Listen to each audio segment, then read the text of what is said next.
आज जो आपको मैं खबर दे रहा हूं उसमें मोदी की तारीखी बेइज्जती हुई है और उसके साथ साथ जो अफगान वजीर खारजा हैं उनकी भी बेइज्जती हुई है।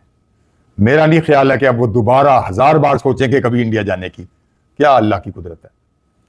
हुआ क्या कि जब ये वहां पहुंचने के बाद इंडिया के वजीर खारजा के साथ थे, इन्होंने प्रेस कॉन्फ्रेंस की और उस प्रेस कॉन्फ्रेंस में इन्होंने किसी औरत को नहीं आने दिया।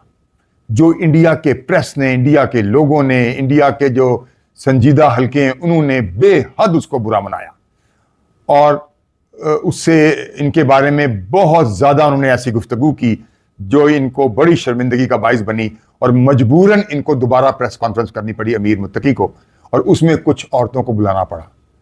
अब अंदाज़ा लगाएं जो जाके ये मोदी की गोद में बैठे थे उसका रिजल्ट इन्होंने क्या पाया वहां जाके। ठीक है, मोदी की तो बेइज्जती हुई, इनकी बेइंतहा बेइज्जती हुई। और फिर यह है कि इंडिया के मीडिया ने कहा कि क्या जरूरत थी कि इनको यहां बुलाने की, कि सारी जिंदगी तालिबान के इंडिया खिलाफ रहा है और उनकी मुखालफत करता रहा है तालिबान की, और अब क्या जरूरत थी कि उनके फेवर में जाके इंडिया बैठ जाए। और यह जरूरी नहीं है कि अगर कोई इंडिया का दुश्मन है, पाकिस्तान का अगर दुश्मन है तो वो इंडिया का भी दुश्मन है।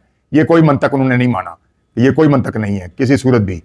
और उन्होंने बहुत क्रिटिसाइज किया मोदी को कि मोदी की तमाम पॉलिसियां पिछले काफी अरसे से जो बनाई जा रही हैं, चाहे वह फॉरेन पॉलिसी हो या कोई कदम हो, पाकिस्तान से जंग हो, हर चीज में मोदी को मुंह की खानी पड़ी है। और मोदी की ट्रंप ने बेइज्जती की, अब इंडिया के अपने लोगों ने बेइज्जती की। अब जब मुत्तकी वहां आए तो तब इनकी बेइज्जती हुई जबरदस्त, मोदी की बहुत बेइज्जती की उन्होंने। और उन्होंने कहा कि आपने क्यों इनको यहां पे बुलाया। और मोदी के साथ साथ मुत्तकी की भी बहुत सख्त बेइज्जती हुई। और ये इनको उस बात का मिल गया मामला कि ये जो बहुत खुशी से वहां गए थे कि हमें बड़े रज़ाई मिलेगी और बहुत अच्छा होगा इंडिया का, ये भूल गए थे कि वो कौन लोग हैं। ये वही लोग थे जो इनके बहुत बरखिलाफ हैं। और कैसे हो सकता है कि काफिर मुसलमान का कभी दोस्त बन सकता है। आपको समझ नहीं आई, आप इतना इस्लाम का प्रचार करते हैं, ये बात नहीं समझ सके। लेकिन अब जो तारीखी आपकी बेइज्जती हुई है तो आपको कुछ ना कुछ जरूर समझ आ गई होगी कि आपने कितना बड़ा गलत कदम उठाया। और मोदी के साथ जो तो हुआ वो तो इस्लाई की था, और उसके साथ तो दुनिया भर में यही कुछ हो रहा है। और उसकी बड़ी छितरौल हो रही है मोदी की, ऐसी छितरौल कर रहा है इंडिया का मीडिया और इंडिया के बड़े बड़े लोग। इसमें जावेद अख्तर भी जो है, जिनकी फिल्म इंडस्ट्री से इनका ताल्लुक है, उन्होंने भी इसको बहुत बुरी तरह इस बात को लिया और मुत्तकी को भी बहुत बुरा भला कहा और मोदी को उससे बढ़ के बुरा भला कहा कि ये क्या खेल तमाशा बनाया हुआ है हिंदुस्तान के अंदर इन्होंने, अजीब व गरीब, कि एक ऐसे शख्स को बुला लिया कि सारी जिंदगी जिसके खिलाफ इंडिया रहा और अब उसको बुला के उसकी आवभगत की जा रही है।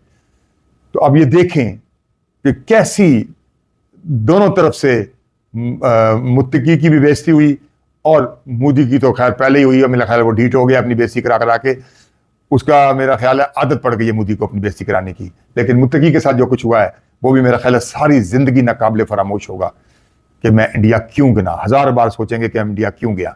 और अब दोबारा जाने के लिए मेरा ख्याल है शायद वो कभी जाएं भी ना, जितनी उनकी बेइज्जती हुई है इंडिया में जाके। असल में वो सब कुछ भूल गए, पाकिस्तान की दोस्ती भुला दी, पाकिस्तान ने जो सलूक किया इनके साथ, लाखों अफगानियों को रखा, मेहमान नवाजी की, सब कुछ किया और वार्निंग की बहुत अरसे से, लेकिन इनको कुछ समझ नहीं आया और जाके मोदी की गोद में बैठ गए। और गोद में बैठने का जो नतीजा मिला वो बहुत बड़ा सबक है अफगानिस्तान के लिए। शायद आगे अफगानिस्तान इस तरह की कोई हरकत ना करे। तो ये तो मैंने आपको बताया कि मोदी के साथ जो छितरौल हुआ और मुत्तकी की जो तारीखी बेइज्जती हुई वो शायद भुलाने से कभी नहीं भूलेगा। मैं हूं जमाल नासिर, आप मेरा ब्लॉग देख रहे हैं। शुक्रिया, अल्लाह हाफिज।